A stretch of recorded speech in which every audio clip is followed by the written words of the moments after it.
people. Welcome back to Sip and Chat. If this is your first time joining, I thank you for joining me today. So make sure you go ahead and grab yourself something to drink and let's sip and chat.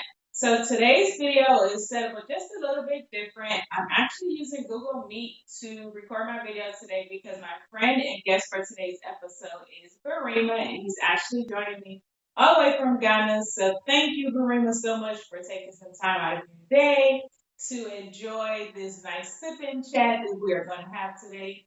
I'm going to pour me up some Pinot Grigio, sip a little wine for the rest of the video. Will you be having anything today? Yeah, actually, my little far from the wayside Kirkland Costco bottle of water all the way in West Africa. So I'm kind of excited about that too. Took something away with me. So I'm surprised that Kirkland water, Costco brand of water. Yeah, so you get a lot of imports of good brands or inexpensive like products or what have you, and people love Costco in the States. Ghanaians love Costco. Ghanaians absolutely love Costco in the States. Like, you'd be shocked how much of the advocates Ghanaians are about Costco. So Costco travels with a Ghanaian back to Ghana. Got it. Well, I'm glad y'all are able to take Costco over to Ghana because I had no idea that y'all was getting from Costco. So that is definitely new for me. So let's jump in right into today's topic, which is traveling from the United States to Ghana. And I wanted to have this conversation because I've been thinking about different places that I want to visit in 2023. And I've always heard that Africa is a beautiful place to visit. And I was like, well, let me hone in on a particular country. And since you're in Ghana, it was like, why not hone in on Ghana? Only problem is I really don't know like what I have to do to prepare to come and travel to Ghana if that is a destination that I end up deciding to do. And I know you will give me the good scoop, give me all the details that I would need, as well as if I make it over there, I know we'll connect and definitely have a class. So first question I want to give you is the biggest question of them all: do I have to take shots to come to Ghana?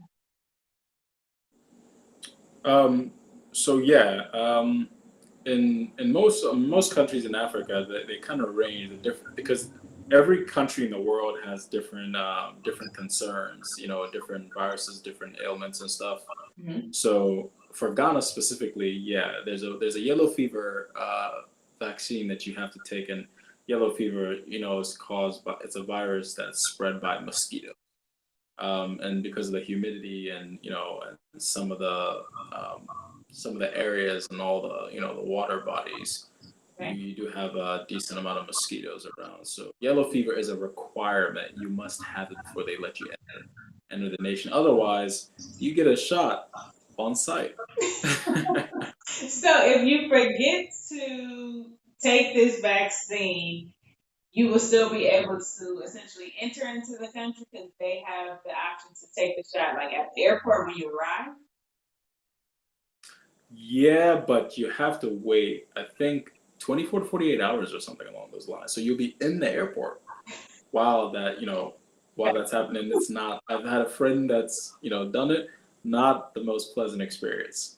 I can know who wants to sit in the airport for 48 hours? Like, nobody Exactly. wants to sit in layovers for 2 hours inside the States. I'll be Yeah. damned if I want to go sit in So Ghana's I airport.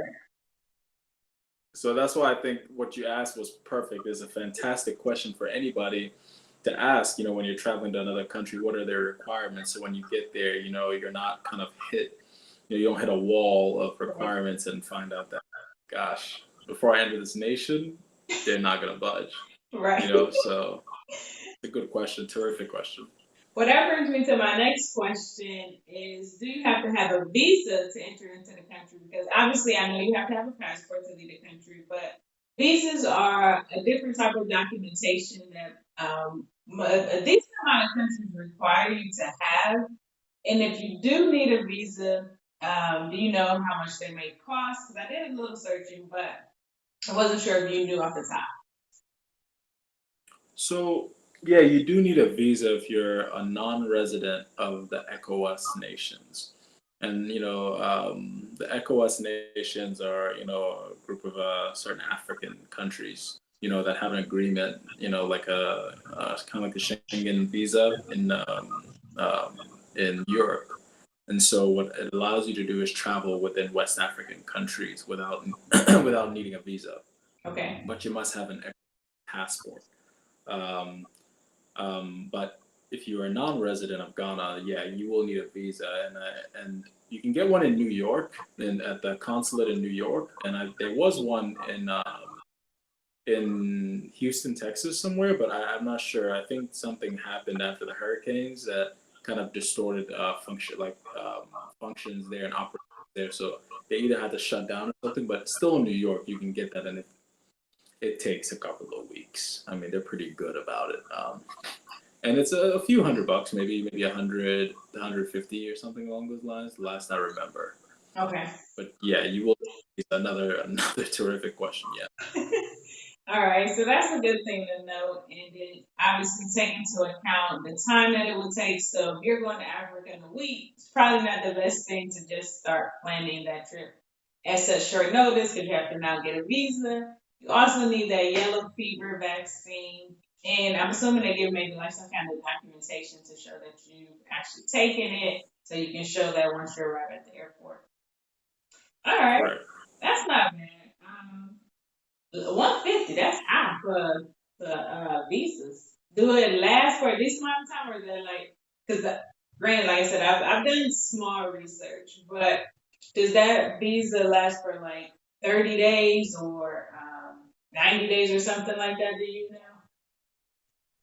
So a tourist visa for Ghana will typically give you about 90 days, Okay. approximately 3 months. And what will happen is you can get a visa for a one-time entry, which is the least expensive. Then you got a visa for multiple entries for the duration of, I think, 5 years, Oh, okay. right? So you choose one of the two.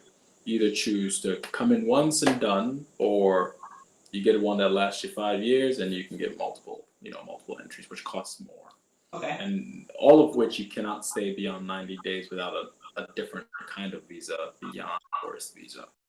Okay. That makes sense.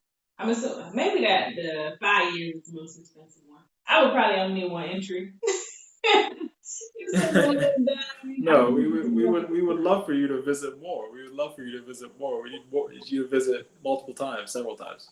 Well, like how long is that flight? So I know like when you come back to the States, you stay in Atlanta. How long is that journey from Atlanta, Georgia to Ghana?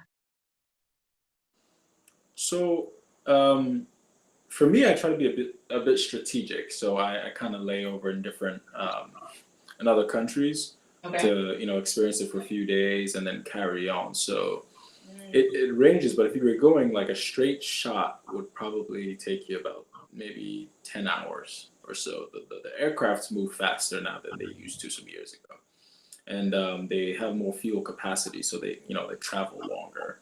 And with certain aircrafts, they're far more comfortable now, far mhm. more comfy. So traveling is not as difficult. But if you got to be in like coach of a poor aircraft or poor airline, it's I wouldn't co-sign it. It's not the most convenient. so, so when you go from Atlanta to Ghana, I assume you have to have some layover before you make it into Ghana. Where's your like if you wasn't being strategic and stopping in another particular country, what does that layover normally look like coming out of Atlanta? So because Delta's hub is in Atlanta, Mhm. it actually is a straight shot. So it'll actually take you straight. And there's some Delta flights that will take you through other countries. Oh, that's One of the nice. most Yeah, and United also does it. I don't know where United. I think Dulles. That's But okay.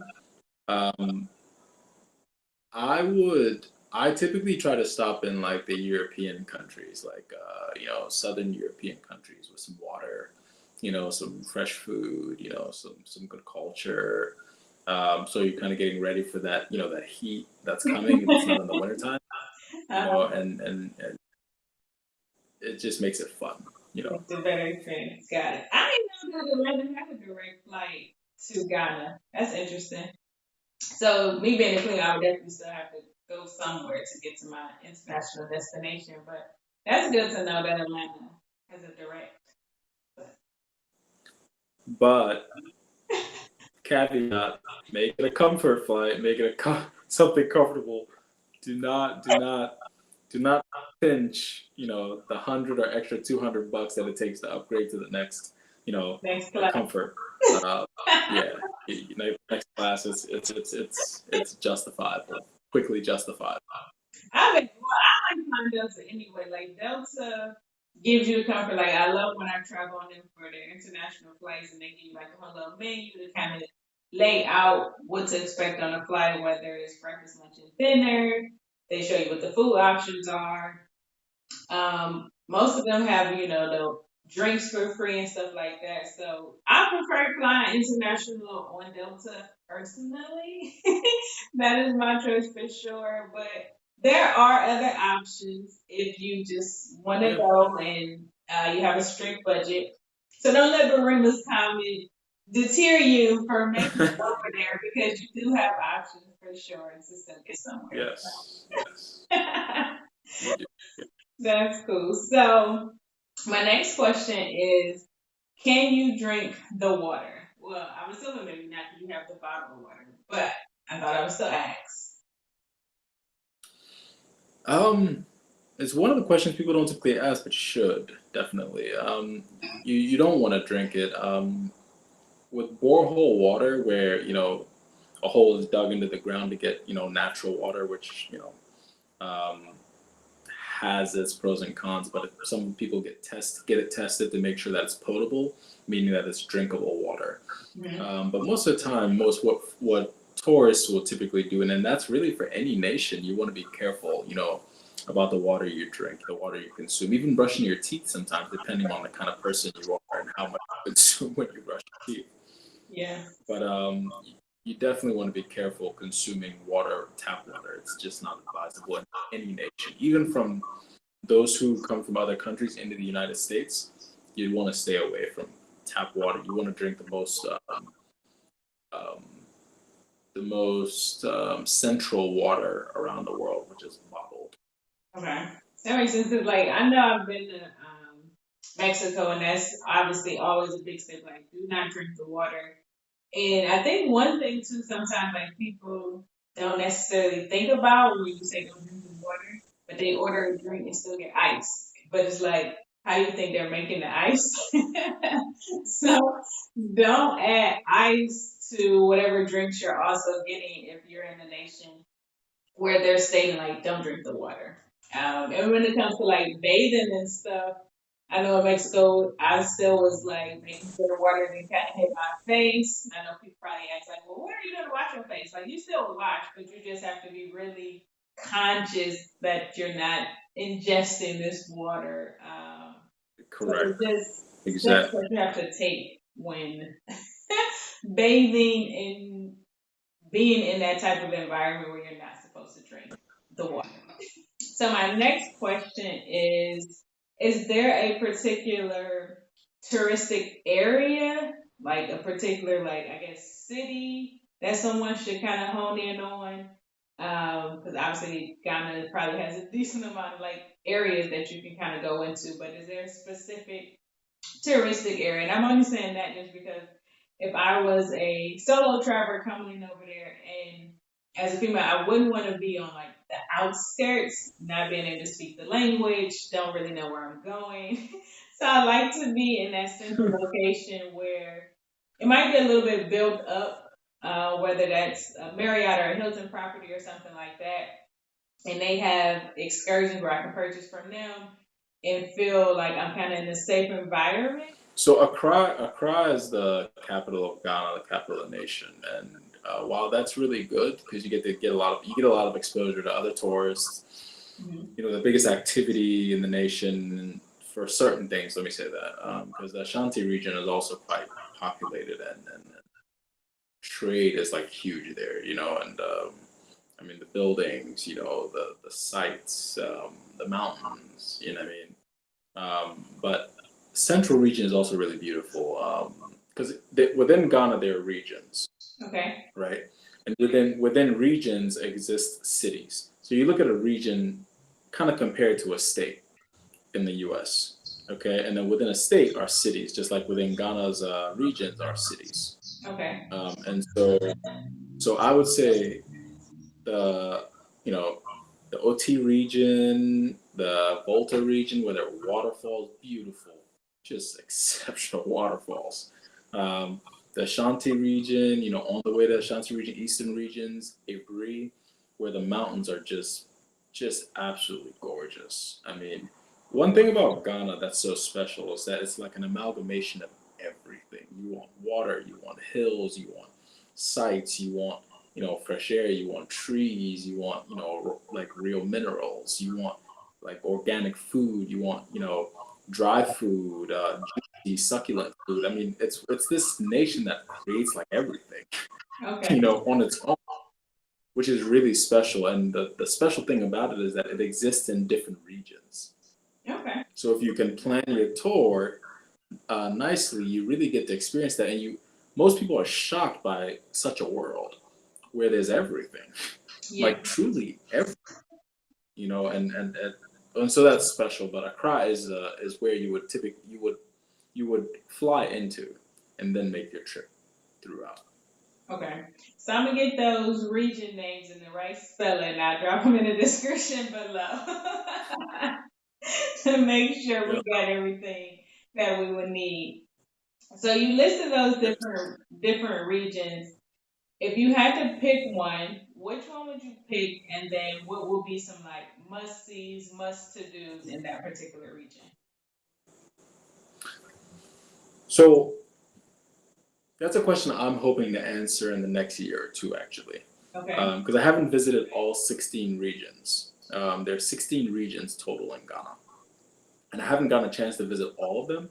But I've heard about the safari. It's really dry safari up north, and the giraffes, the elephants. I mean, I, my family's been there, and I heard. I mean, like I said, it's just so different. It's like you're in a city with all these.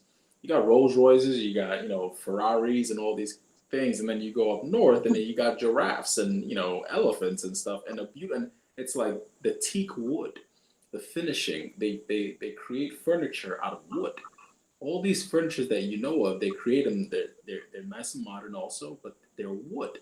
Mhm. They're natural things, leather.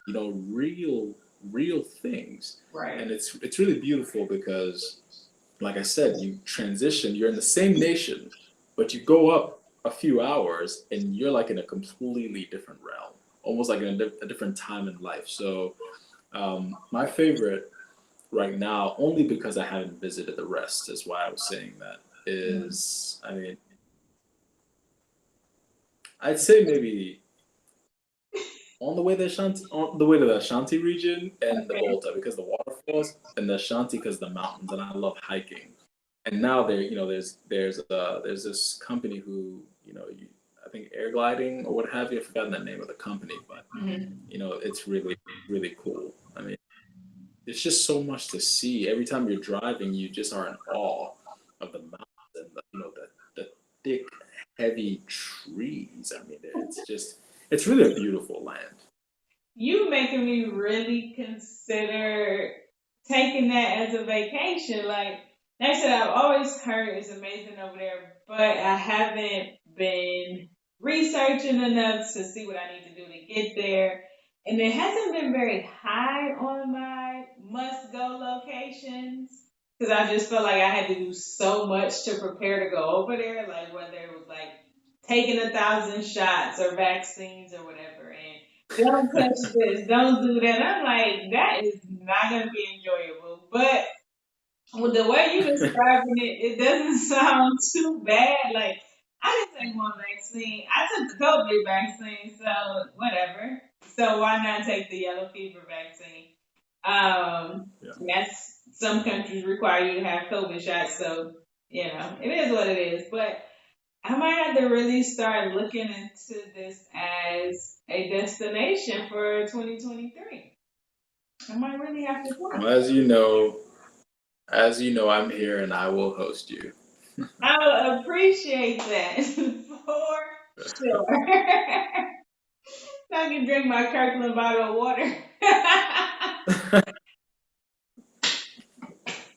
Always gotta have a bottle of Kirkland with you. I can definitely drink some water for sure. All right. I'm trying to think. Is there any other questions that I have?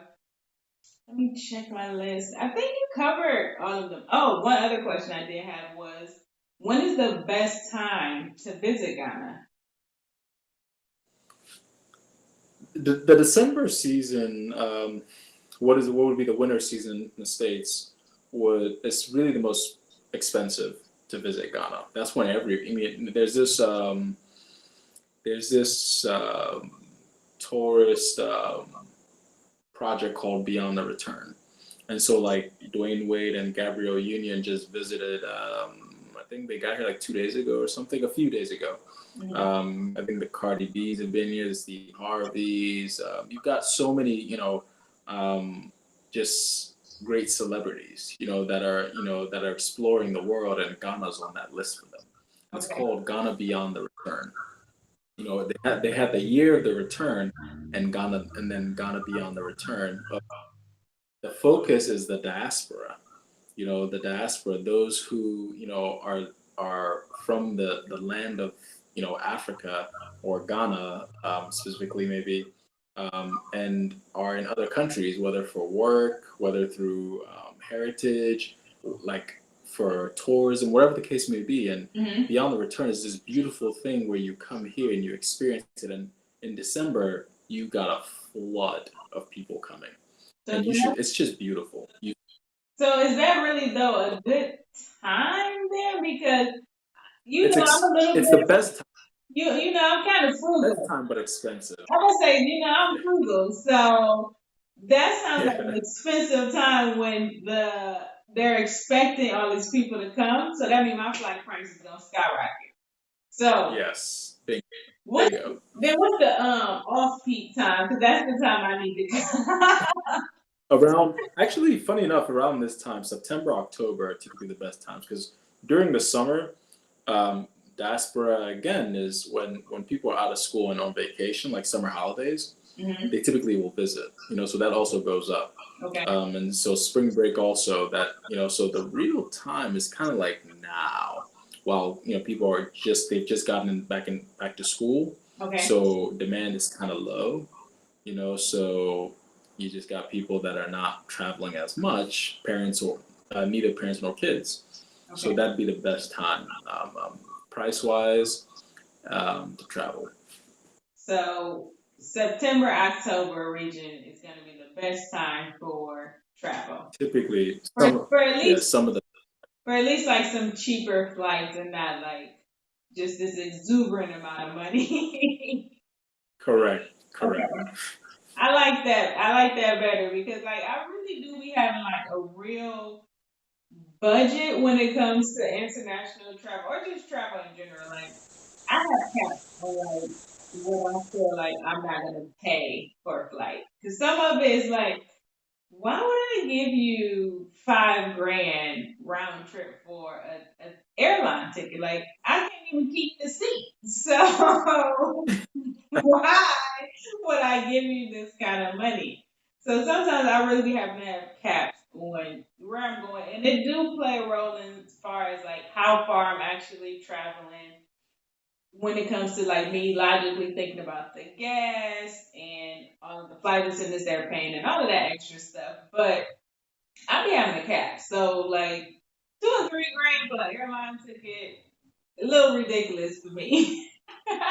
Yeah, because you're an avid traveler, you're a well-seasoned traveler, so you kind of have an idea, what's high and what's low, and Right. what's reasonable. So if people want to get to that level, that's a good reason to tune into what you're exposing to them, so that they can see, hey guys, this is a bit of a reach. Yeah. This is reasonable. It's a really special thing that I'm realizing.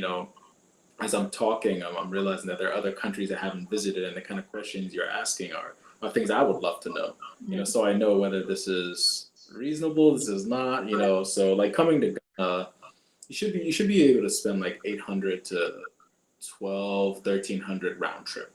See, Okay. that But if sounds you reasonable. Closer to the yeah, $800 mark, preferably. Because right. Exactly. like I'm Exactly. trying to tell you, I think my cap is really around like $750 to $1,000, like legit, almost to travel anywhere in the world. Maybe Australia might be a little bit higher because they're so far from me. But other than Hmm. that, we talking no more than $1,000. And I, like I said, I from working as a flight attendant, knowing what I know, and just being able to like research different flights and seeing like, okay, on average it's about this, and tracking them, it's really no reason you should be paying $1,500 for a flight. And I guess it depends on also where you're coming from. Granted, I'm in Cleveland, Ohio, so it might be a little different if you're coming out of LA and traveling somewhere. So those thoughts should be questioned. Like if you're saying, "Oh, well, she said only this amount," but granted, it do depend on where you're traveling from. And for me, traveling out of Cleveland, Ohio, Right. I really don't want to spend more than $1,000 round trip for a flight. If in the budget, a little bit more, but nonetheless, we definitely not trying to spend. I would say over $1,200 total for a round trip. I think that's reasonable. I think that's very reasonable, especially if you even add other countries on your way, you can really, really leverage that budget. I think. Yeah. And so, like I said, you are really making me think. Like after this video, I might go do a little bit of research, see Good. see what I can find, and then figure out when I can maybe come over there. I think it'd be good. Well, I'm I excited. love waterfalls, so that was a plus. And then who wouldn't want to see this safari? I guess some people, but I would Yes. love to see it. Yeah. I would love to see it. I'm looking forward to it myself. Wait, where you going? Because I might have to coordinate that so we can go together. There you go. There you go. Put two and two together. Yes, I like it. I See? like it. I gotta stay on my P's and Q's. That's why I'm a planner at heart first. Can't just be making up random stuff like, oh yeah, Barimah, I'm about to come today. You like, girl, I gotta work. I'm not going to no safari. So Yeah. yeah, I might have to make that Gotta respect the planners. have to, and because that help. I feel like it helps me respect people's time as well, especially like Yeah. if I'm traveling halfway around the world to come see Ghana and then obviously see you. I wouldn't want to be like, oh well, I got a lunch break. Well, you on your own business, so your lunch break can be whenever. But still, like you have things you have to do for your business. So, you know, I want to be respectful, but then I also be looking at you like, so you can't find no time to hang out with me. I done came all the way over here, and now you just gotta work. So yeah. My final question: do you have any additional information you want to share with us about Ghana? Things we may didn't cover that I didn't randomly think to ask about that you want to share? Um, I think one of the most beautiful things that's happening is connecting the diaspora back to the nation. It's you'd be shocked how beautiful the process is when you see the diaspora coming. It's just like a world where everything is just so natural. It just comes naturally. Like you don't have to try hard. It just comes naturally from the ground. I think it's really a big eye opener, and I think you'd have a deep appreciation for that. But for anyone visiting, God, I would just say, just be prepared, and always have a budget. Like, which is a great point you mentioned. Always have a budget because there will be so many things to do that you will splurge. So you gotta have a budget. Is it Uh, the is it really food, the food. expensive? The local foods aren't that expensive, but to have good quality in terms of care and hygiene, yes, it's not overly expensive, but like if you go spend maybe you'll probably actually let me say this according to the the dollar standard, you would probably spend $5 to get an exceptional like local food. Okay. Like, and I think that's overly reasonable, but when you want to go for the foreign foods, you know, then the expertise and maybe some of the ingredients and stuff may be imported, and Hmm. so then it hikes that price up more. It's just like if you want to go to this in the states, you want to go have French bouillabaisse. It's gonna be a little more, yeah, Okay. expensive. So have you, is like the tourist stuff expensive or like that, the currency exchange, is the US money more than your money? Yeah, Or presume? yeah. So the dollar is stronger than the CD right now. However, it doesn't mean that people will leave it at that. So Hmm. there's a Burger King here, and I'll use that as a great example. For a Whopper, you're gonna pay about the same thing, and the average person who earns income here may see that as expensive, but to you, you're like in the states, that's about normal. Okay. So the price ends up being the same. You'll just see more figures, Because of the different for currency. exactly. Okay. Well, that is all that we have. I appreciate you once again. I'm definitely going to take into consideration to put Ghana on a list for 2023, and we'll see if I make it happen. I like it. I like it. It's pleasure being on this interview or this sip and chat, and I'm really enjoying, even from my perspective, just enjoying looking forward to the other videos that you're going to create for other nations, because the same kind of things I'm learning here, I would love to know about other countries to visit. So I'm really looking forward really to the other videos. Thank you. I got to find some new friends in these other countries too. But I do have some friends that visited a few places that I haven't been, so it'd be nice to get their perspective for sure. But once again, thank you. As always, gorgeous people, go out there, create memories that will last a lifetime.